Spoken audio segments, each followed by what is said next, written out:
appropriate, linguistically comfortable way, reaching out to the community, especially poignant at this time of AAPI violence, hate crimes that are happening in our country. It was wonderful to be with them and to see what a model they are to the country in reaching out to previously underserved communities when it comes to this vaccine, the virus, and administering this vaccine. They will be beneficiaries. They are beneficiaries of the package, the rescue package. And that was my honor to compliment them on the work that they are doing. But again, all over the country, members are reaching out to community groups who have the confidence of the members of their communities in order to make sure that they avail themselves of the benefits of the rescue package. In terms of saving lives, I'm so proud of what President Biden presented this morning, addressing the epidemic of gun violence in our country. More than 41,000 Americans died from gun violence last year, the highest year on record so far, with the most vulnerable being the women, children, communities of colors, cruelly and disproportionately affected. The steps that the president was announcing today will save lives, stopping the spread of ghost guns, helping ensure that dangerous people cannot access firearms, and leading an evidence-based whole-of-government initiative to reduce community violence. Again, we are proud in the House that we have already passed H.R. 8 in the leadership of Congressman Mike Thompson, his co-chairs, Robin Kelly, and so many others who have been working on these issues for a long time, as well as Mr. Clyburn and H.R. 1441, closing the South Carolina loophole, so necessary as we see another act of violence in South Carolina today. These bills are common sense. They are bipartisan, and again, over 90% of the American people support what we are doing there.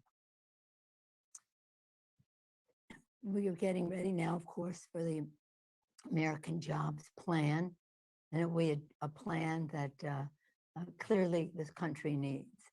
You've heard me say again and again, when we talk about building the infrastructure and creating jobs in our country, we have to think big and transformatively, as Thomas Jefferson did with his first initiative in this regard,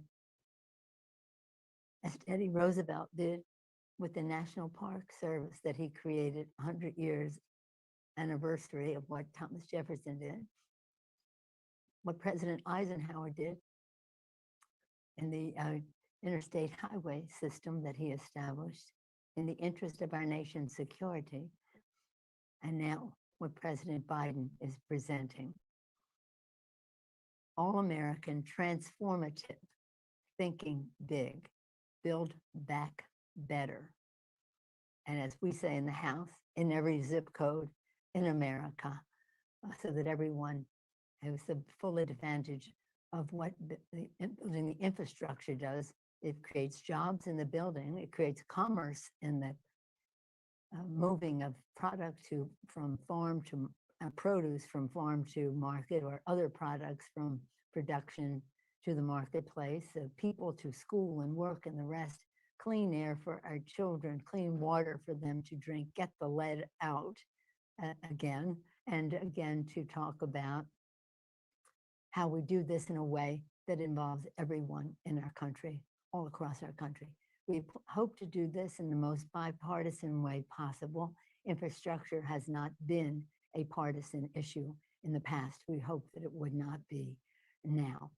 And so again, we don't want to do this in a way that is ancient. We wanted to do it as the future.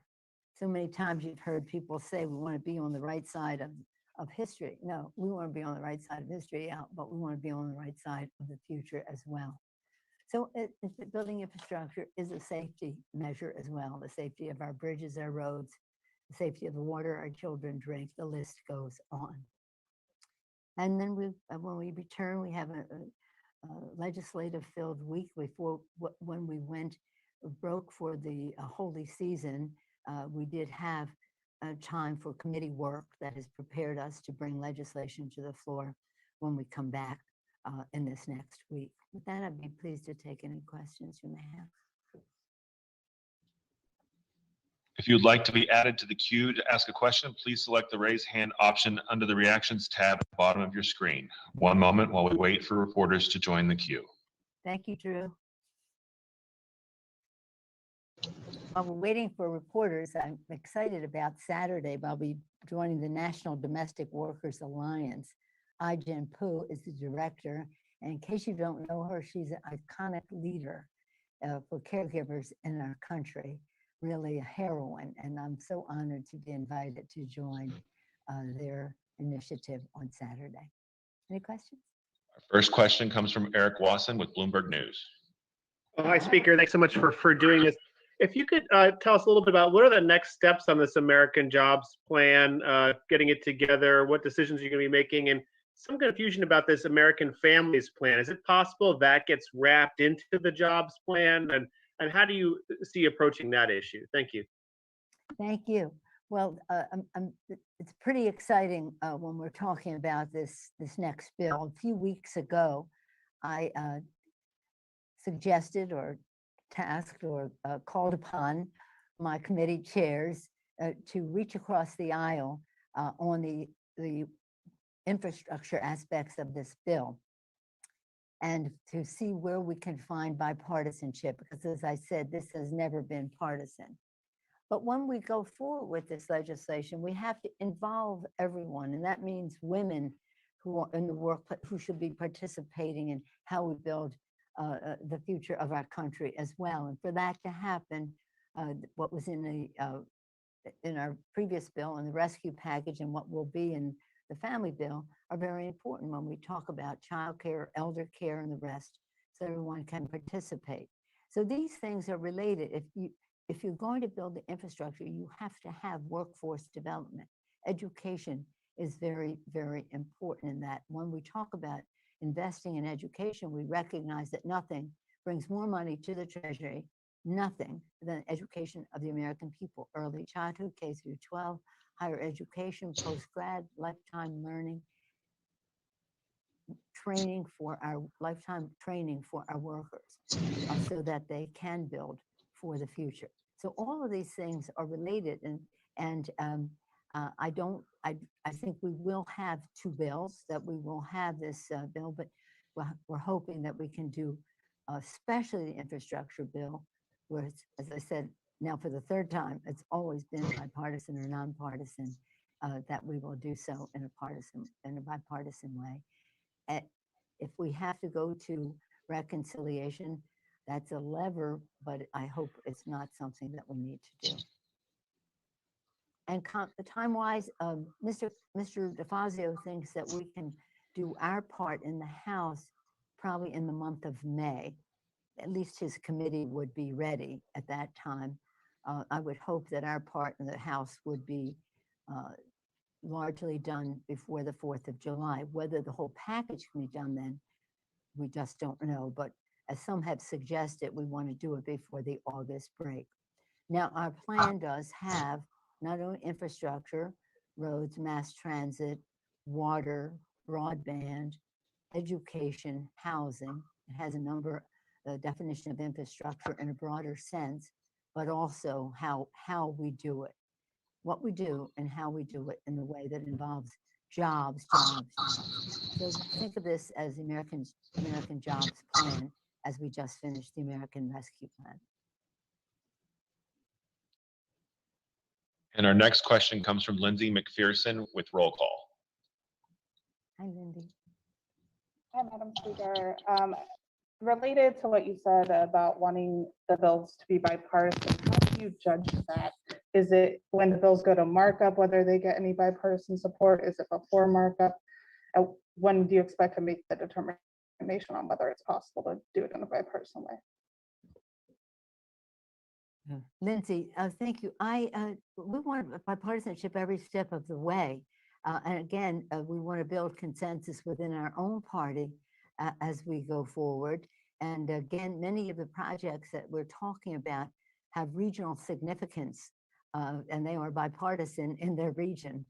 So we're hoping that we can translate the needs of the communities across the country, which are nonpartisan, into legislation that works for everyone. So every step of the way, whether it's in, for example, they had a committee hearing on electrification before the break for Holy Week, etc. And Mr. DeFazio presided as chair of the committee. Mr. Graves there also, and bipartisan hearing. One of the people testified, and I've said this, I think, last week in our meeting, the head of FedEx. He said, we're going electric. We're going electric. We think, now I'm saying separate from that, we think that the postal system will go electric. Many fleets will be going electric. So we need to have the infrastructure for recharging around the country. The distribution of those charging stations is absolutely essential to what we want to do to be competitive in the world with our cars. So it's about jobs in every way. And it's also about having infrastructure to support the new automobiles that we want to be competitive in selling in the rest of the world. So that was a positive meeting. I didn't hear too much complaint from the Republicans coming out of that. And much of what we want to do is going to be based on data, which hearings will provide for us. So again, based on information, facts, data, science. I think that in the communities, we'll see more common ground than we have seen in the Congress. That was true in the rescue package. I hope that it is more bipartisan as we go into the infrastructure, but every step of the way. And again, as we were receiving a briefing from Secretary of the Treasury the other day. We're here to listen. She said, we're here to listen to people's ideas. And that's across the aisle as well within our own party. Our next question comes from Chris Van Cleve with CBS News. Madam Speaker, thanks for your time. I'm curious, given what happened last Friday at the Capitol, in terms of security, do you feel that there needs to be a rethinking of the fencing around the Capitol? Does there need to be an increase in security or the footprint around the Capitol, given some of the intelligence that the law enforcement continues to see? Well, there has to be a discussion of it. I thank you for your question. We will be we have been preparing a supplemental to meet the security needs of the Capitol, both in terms of what needs to be done to harden the windows, the doors, et cetera, of the Capitol, what is needed in terms of increasing the size of the Capitol Police Force, filling some of the vacancies that are there now, over 200, the training that we need to do, the intelligence gathering that is so important, as well as the infrastructure. There are differences of opinion on it. Some people want no outside structure. We have a report from General Honore, which I respect, the report that can talk about some fencing available when needed, but that's all a discussion. But the fact is that very soon we're going to have to pass the supplemental to have the funds to harden the Capitol, to increase the personnel, to make judgments about the fencing. And people have very definite opinions one way or another. Sadly, Friday, it just was so shocking to us. Here it was Good Friday. We were just about ready to enter into, as a person who was Catholic, into in California, into a period of the most holy time. And then the sadness of it all and the psychological impact that it has for people who work there. and that's why we're so appreciative of the Capitol Police for how they have protected us.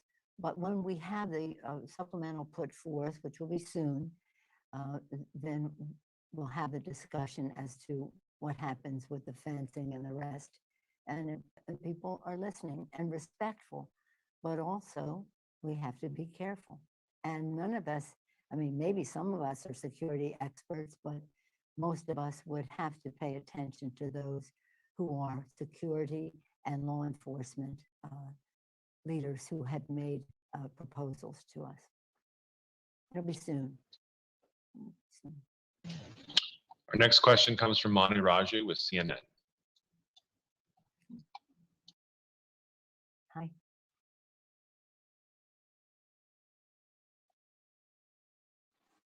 Can you hear me? Yes. Okay, thanks for taking my question.